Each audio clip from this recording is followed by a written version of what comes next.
Order! Order! You are an incorrigible delinquent at times. Behave yourself, man! Now, the closer we get to Brexit, just 58 days now, the more polarised the country seems to be. The just get on with it mentality versus the please let it end. But how much are people's views being reinforced or pushed to extremes by targeted messages on social media? Kieran Moodley reports. Order! Order! Westminster has been a noisy place of late, order hard to find as MPs try to reach consensus, with many warning of the perils of a no-deal Brexit. But away from the noise, perhaps that message is not filtering through. The Brexit debate for Leavers has now become dominated by those advocating for no deal. Take these string of posts, shared tens of thousands of times on Facebook, declaring support for no deal. The top recent images and memes related to a no-deal Brexit that have been posted on pages have millions of followers between them.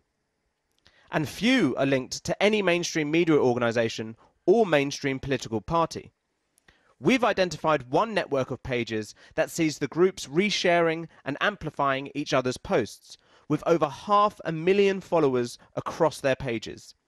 Most of the content is emotive, appealing in some cases to British nostalgia. But there are some questionable claims, often repeated, that Britain will automatically withhold the £39 billion divorce payment to the EU in the event of no deal. In fact, the government says the money may have to be paid in any scenario, and that food prices will fall and wages will rise in a no-deal Brexit, something they don't source to any economist, and something that many prominent economists would dispute. And others even draw more shocking comparisons. And it's not just about memes, it's also about adverts, and from both sides of the debate.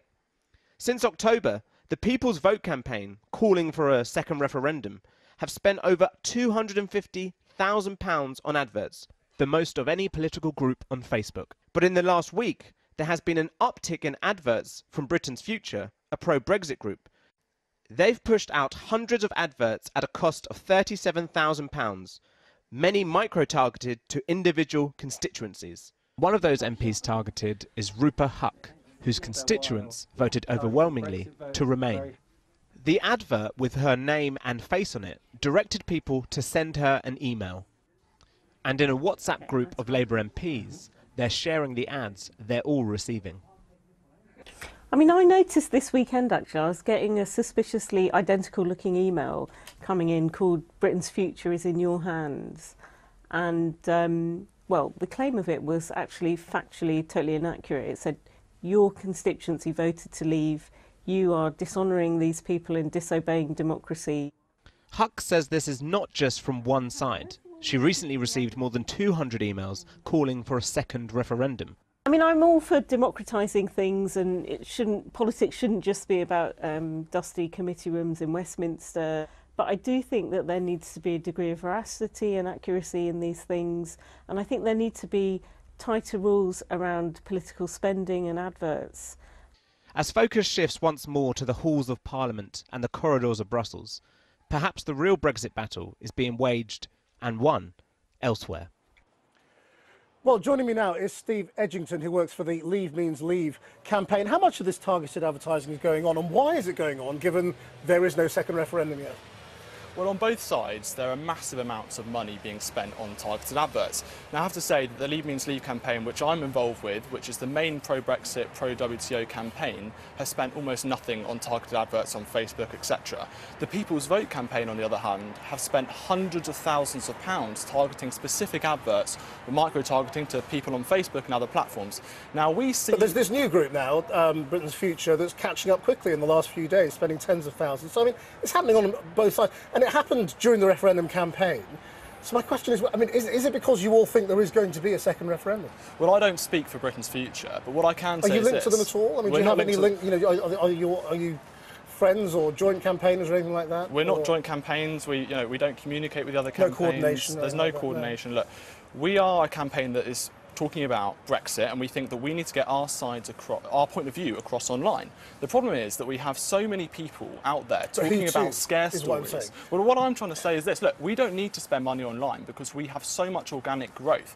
If you compare our statistics with the People's Vote campaign, for example, we get loads more clicks and engagement rates than them because our message is popular online. We don't feel the need to spend. So your supporters are just sharing free material. It's almost all organic. We spend very, very small amounts of money online. And the point is, look, we're happy to talk about the benefits of WTO. We want to be talking about sort of allaying people's fears of a WTO no-deal Brexit because the mainstream media and online is dominated by people who say that no deal is going to be a total disaster. Yeah. We don't believe that, so we're quite happy to put our message out there so we can reach more people across, with an unedited But there are message. assertions in all of those ads that, are pretty out there. I mean, you asked me about ads that I haven't created, so I can't really answer for them. But I mean, a lot of the claims are quite similar. I mean, you say you don't believe it's going to be a disaster. I mean, okay, fine, you may not like experts either, but, the government, the Prime Minister, the opposition, the majority of MPs, the majority of economists, they all think it's bad, whether you think it's a disaster or not. And yet there are these very bold claims in all these ads and in some of the free material as well, just saying it's not, it's rubbish, just, it'll be fine. You say that the majority of experts believe that no deal will be a disaster. I will really challenge that because we talked to so many experts, 200 business leaders, for example, who've signed a letter saying that no deal. But I don't want you to you can't just say that no one thinks that no deal is not going to be a disaster because there's so many experts. I said there's clearly a majority of people who think no deal is bad for Britain. Whether you think it's a disaster or not, that disaster is a particular word. Lots of business people, Tim Martin, last night, to so many experts, a majority of people voted to say they didn't want a no deal. The majority of those people voted to remain in Parliament. But let's get past that. I'm trying to talk to you about the point of your online campaigning. Are you trying to target voters or MPs? Both. Look, we're happy to talk to politicians and journalists on Twitter and online. We want to get our point across to different publications like yourself. That's why we're quite happy to come into Channel 4 News and talk about why we think WTO will be a good thing for the country and, as I say, not a disaster. So many experts say that, in fact, it will benefit their businesses, etc., etc.